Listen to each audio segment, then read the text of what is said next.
application of information technology for me is a branch of engineering that deals with the use of computers and telecommunication to retrieve and store and transmit information.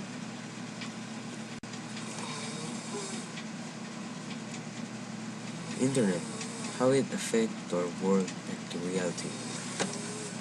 Everyone has seen the moody, withdrawn kid with music blasting out of his white earbuds, or a girl rapidly texting on her phone. The youth of today are constantly immersed in technological advancement that promote non-stop communication and instant gratification, whether through cell phones, gaming systems, laptop, or MP3 players. But are these technological advancements a good thing? I believe that the growth of technology has negatively influenced the social interaction of today's youth because it isolates individuals from reality, hinders communication, and perpetuates the concept of immediate satisfaction. Is it good in our society? Computers have become a part of everyday life for many people in this society. More and more tasks can now be completed online, from banking to shopping. Progressively more communication is now being done over email, or at least over the internet, than any other medium. However, with this increased use of internet, there's also become an increased need for security on computers. To this end, more and more companies are emerging to offer their computer security software. The ability to work while on the go is perhaps the single most important feature of portable internet-connected devices to business users. However, according to Information Week, the open access networks frequently used by mobile workers provide little to no data security. How is it bad, especially to teenagers? Technology negatively affects us by perpetuating the mindset of immediate satisfaction. The creation of various portable technological devices has slowly ingrained the idea of instant gratification.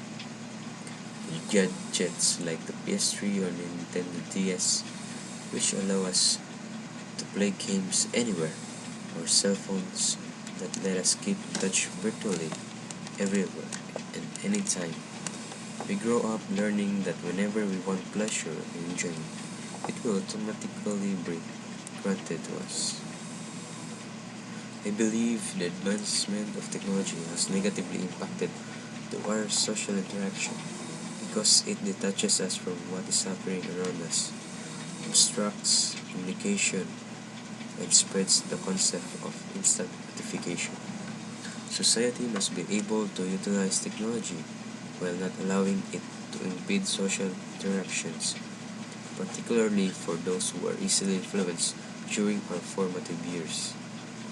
Our world must learn to embrace technology without allowing it to negatively impact the creation of functional adults in society. The Internet is a network of interlinked computer networking worldwide, which is accessible to the general public. These interconnected computers work by transmitting data through a special type of packet switching, which is known as the IP or the Internet Protocol. Here are some advantages: faster communication, information resources, entertainment, social networking, online services, e-commerce. Disadvantages: theft or personal information, spamming, virus threat, pornography, social disconnect.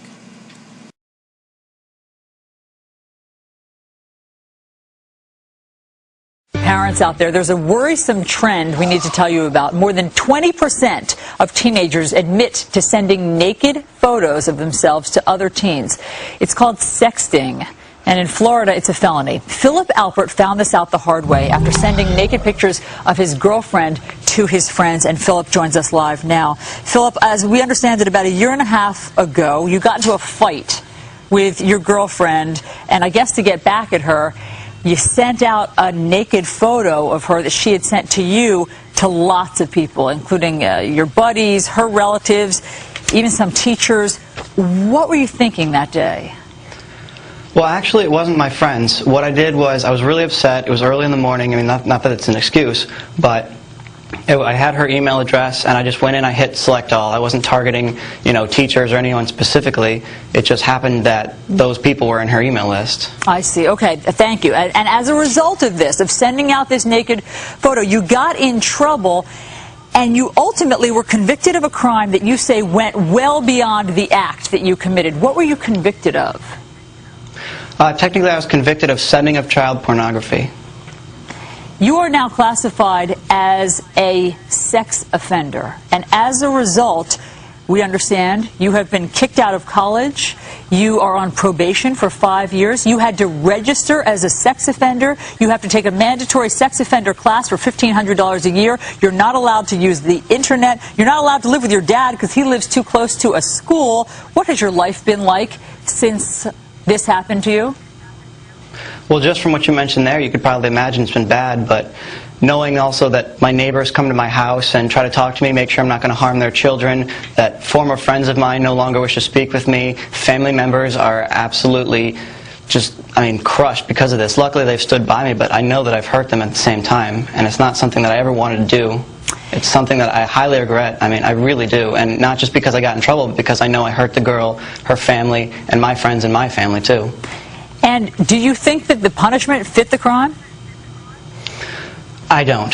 Not that I'm saying that I can justify this, not that I'm saying that I don't deserve a punishment, because I absolutely do. I just think that having to be a registered sex offender till at least the age of 43 and 5 years of probation and getting kicked out of college and being on a list for people that harm little kids and do sexual deviant acts towards very small children, I don't think that that is fair.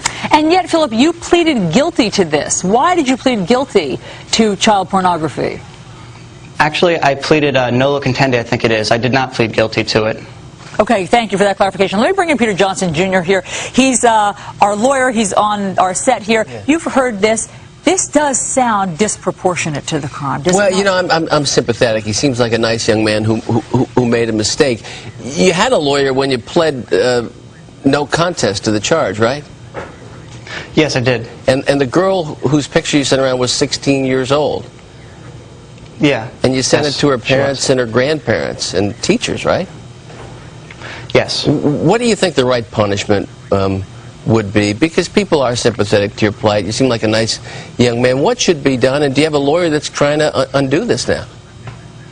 Currently, I don't have a lawyer that's trying to undo this. I wish I did. Actually, when we pled to what we pled to, my lawyer did not know that I'd have to be registered as a sex offender. He had not read through what he was pleading me to. Now, Peter, that's interesting. That's an interesting point that Philip makes. Is there some sort of malpractice that he can now rely upon if he didn't really know what he was pleading to and he didn't get good legal counsel? You know, if those set of facts are true, then there's arguably a case for malpractice. But a malpractice claim doesn't help this young man at this point. I think what he needs to do is reach out to, if he has the ability to hire a private lawyer, he should. If not, he should reach out to people that can provide those kind of services free for him and see if there's an opportunity to vacate the conviction based on poor legal advice. Those applications are made all the time in courts across the United States. At the same time, though, I think it has to be understood, and I think he understood it, and he's admitted it, what he did was very serious, and it was wrong. And Philip, I mean, back to Peter's question to you, what would have been, do you think, an appropriate punishment? Honestly, I'm not sure. I'm not one of the lawmakers, but I don't think that the punishment that I've received is just. I'm supposed to be on this list so that I'm not going to harm, so that other people know that I'm not going to harm them or their children, so that they can watch out for me specifically. But I'm not going to go after someone's young children. I made a mistake, but I don't necessarily think that I deserve to be a sex offender, and I don't know what the punishment should be because, again, I'm not a lawmaker. Do you think your former girlfriend was harmed by your conduct? I'm sure she was, and I feel very guilty about that, and you may not believe that, but I do. I mean, I'm saying that so that maybe she can hear me, maybe somebody can hear me. Did you apologize to her? No, but that's because I'm not legally allowed to speak with her. If I was, I absolutely would apologize. I would do anything to apologize to her. Can you do it right now? The reason I'm reaching... Would you apologize right now? I'm so afraid that if I say that, somebody out there will decide that I'm having contact with her and will send me to jail. But I can say to everybody else, maybe not her specifically, but I can say in general, I am sorry. I know I hurt her. I know I betrayed her trust. And what I did to her was absolutely horrible. And I know I embarrassed her, and it was not anywhere near what I should have done after a fight that we had. It wasn't okay. I realized that. Well, Philip, you certainly sound genuine and you sound sincere, and I hope that you can use some of Peter Johnson's advice here and get a new lawyer and get this looked at, because it certainly seems as though you have been more than adequately punished for having done that. And thank you for sharing your story to send all teenagers a message at just how dangerous this can be. Philip Alpert, we really appreciate it this morning.